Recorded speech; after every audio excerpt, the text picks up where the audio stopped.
There's a lot of criminals that happened in the 1920s. John Dillinger, Babyface Nelson, and Bonnie and Clyde. Well, one of the lesser known, Edward James Adams, is who we're going to go over today.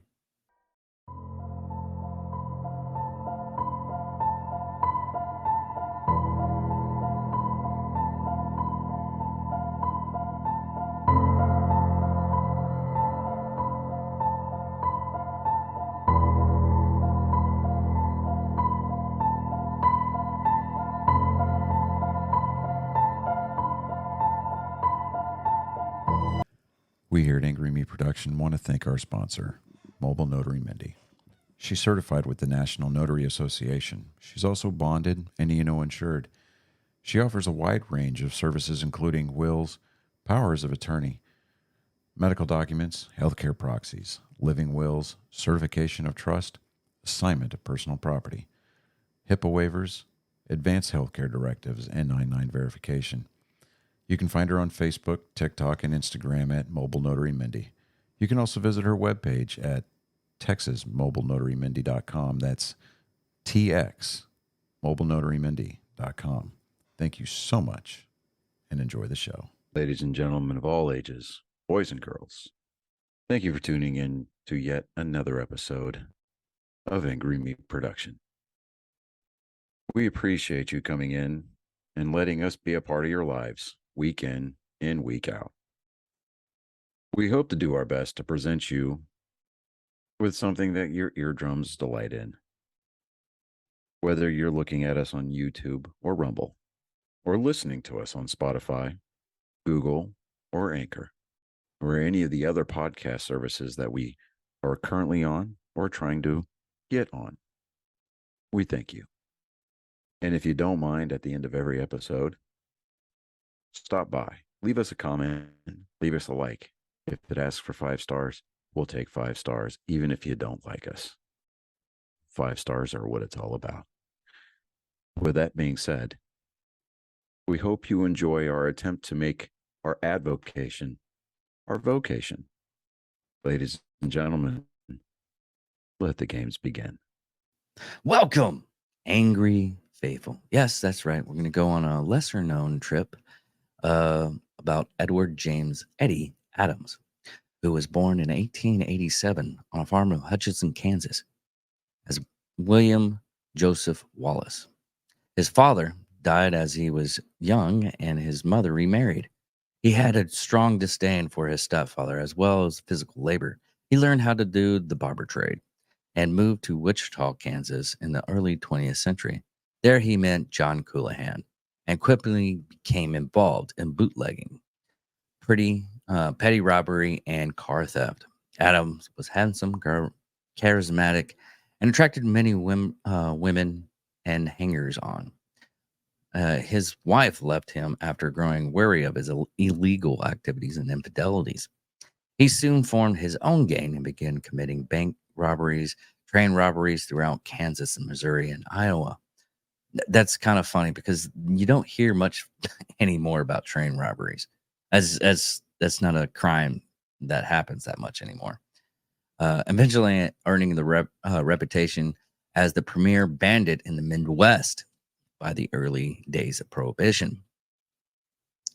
In 1920, through Coulihan, Adams formed a partnership with outlaws brothers Ray and Walter Majors. And in September 5th, attempted daylight robbery against the notorious Kansas City gambling den, Grand Avenue, owned by Henry Tulsdale. However, a shootout began, and the bandits and tough employees of the illegal casino resulted in the death of a gambler and gunman, Frank Gardner, and eventually captured the gang by the police. Adams was sentenced to life imprisonment in February 1921. Majors received lesser sentence and agreed to a plea deal to the robbery, where they both sentenced to 5 years imprisonment. Both brothers eventually died in prison. The third Major's brother involved in a botched robbery attempt, but Dudley escaped from the scene, only to be later arrested and served time in Delaware. While being transported while being transported to the Missouri State Penitentiary in Jefferson City, Missouri. Adams escaped custody by jumping off of the train, and several days later joined Julius Finley in the bank robbery and general store of Colson, Kansas. On February 11th, 1921, he was captured on February 17th, 1921, near Garden Plain, Kansas, by a posse. Now, a lot of people don't understand. Posse is a common law, a group of people mobilized by a considered counselor of peace, such as the sheriff, chief of police, to help out in the region to capture somebody.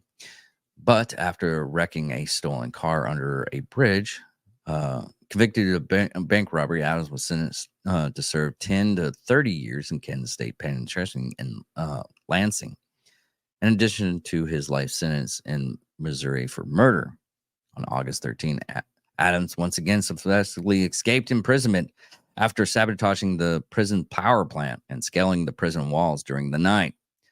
Along with inmates Frank Foister, George Wissenberg, and D.C. Brown. The driver of the getaway car was Ben Finley, a World War I vet who had turned to a life of crime. With the exceptions of Brown, who was recaptured days later, the fugitive eluded capture from state authorities and eventually formed what would become the newest incarnation of the Adams Gang. By September of that year, joined by Fettelman, the gang robbed about $10,000 from banks in Rose Hill, Hayesville, Kansas.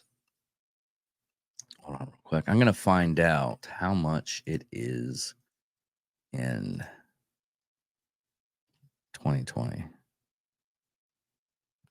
2024. They roughly stole, in today's amount, $175,000, roughly. Now, during the Hayesville robbery, Adams pistol whipped an 82-year-old James Carlin for no apparent reason. He later died from a fractured skull. On October 8th, police attempted to trap the gang in all. I'm going to have to. Stephanie Hawking, please. Let me have what? Annalee, Kansas. But the gang managed to escape after the gunfight that left Deputy Benjamin Fisher wounded. The gang was spotted 11 days later after stealing $500 in silver from a bank near Iowa. This was followed by another attempt by a posse to apprehend the gang just south of Marietta, Iowa, where the gang rested for several hours along the gravel road just a few miles from the town. Having spotted the gang's vehicle, suspicious farmer Charles William Jones contacted Murray Sheriff Ed West, and a group was formed to investigate and intervene. Upon approaching the vehicle, Sheriff West met at point-blank range with a revolver to his face that failed to fire. Wow, that sheriff got lucky. He was able to take cover and shoot, and a shootout followed in which several members of the posse was seriously injured. Jones, having heard the gun battle from his farmland, grabbed his shotgun and ran to aid the sheriff and his group. The gang, who had by now fled the original site, drove up the road and exchanged fire with Jones, which left him mortally wounded. Heading for Wichita, Kansas, the gang's criminal spree continued, robbing 11 stores in Malshahashi, Kansas, and abducting later two motorcycle officers outside of Wichita, where their motorcycles were set on fire. Back in Wichita, on November 5th, 1921, Adams shot and killed patrolman A.L. Young in cold blood while Young was on duty. The motivation of the killing was said to be a mutual love interest who had chosen the company of the officer over the outlaw. That's gonna suck. The The gang then committed the most successful robbery with the theft of 35,000 after robbing the Santa Fe Express train in Ottawa, Kansas. Now let's see how much 3,500 if it was such a success. See how much they actually got in today's amount of money.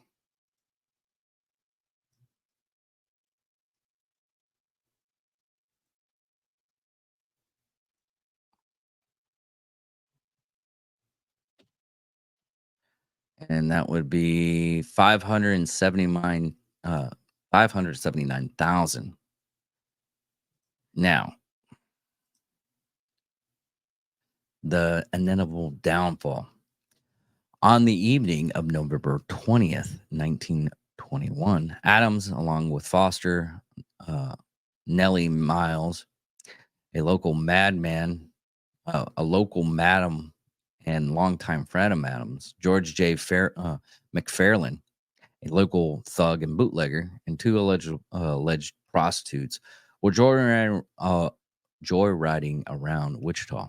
Another car carrying Fettelman, his wife, Wasberg PD Orcutt, and two unnamed ladies followed at high speed. Two motorcycle policemen pulled over the vehicle carrying Adams, and a gunshot came from the vehicle. Whether the shot was fired by Adams or Foster is unknown, but it killed patrolman Robert Fitzpatrick. The outlaw sped away, released the women, and fled south to Crowley County. Later that night, the trio ran out of gas and stopped at a farm where Adams attempted to steal a vehicle from farmer George Oldham. When Oldham resisted, Adams shot and killed him. Adams and Forrester took the car while McFarlane ran away alone into the night. The duo returned to Wichita in the stolen vehicle. The next day, Adams and Billy Fettelman went to McFarlane house to look for him, only to find two officers waiting. Adams shot and wounded officers Ray Cashner, while the other policeman hid under a bed. Adams once again escaped. Adams hid out until the funeral of fallen officer Fitzpatrick on November 22nd, at which he assumed the bulk of the police force would be present. He had planned to rent a car, leave town for good, but the proprietor of the garage recognized him and contacted the police. 3 officers arrived on the scene. Adams shot at them and fatally wounded Detective Charles Hufferman, who had pulled Adams to the ground. Officer Charles Bowman was also hit by the gunfire. DC Strucker hid behind a pillar, shot Adams 3 times to kill him. Eddie Adams' body was publicly displayed in the city Undertaker parlor in a ghastly celebration of the end of the Reign of Terror. More than 9,000 people viewed this slain outlaw. In the end, 18 people were arrested as accomplices and hung on hangers on Adams. Basically, they were cooperating with Adams. 4 of them were sent to Kansas State Penitentiary, including Frank Foster, who was sentenced to remain there for the remainder of his life. That is so interesting. That's one thing that always got me with the death of outlaws back then. I mean, when I went over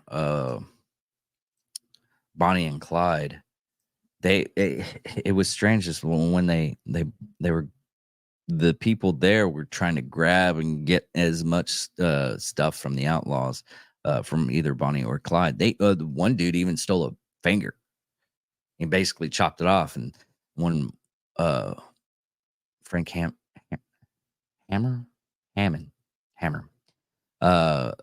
he asked, he was like, "Why? What are you doing?" And the guy was like, bluntly, that took off Bonnie's finger, was like, "Well, he's not going to need it anymore. He's dead." I was like, "Wow, people were different back then." But I come to say that there's probably the same thing that goes around here, but it's very not publicized anymore. Anyways, everybody, thank you for watching. Thank you for listening. Hope you have a wonderful day and goodbye.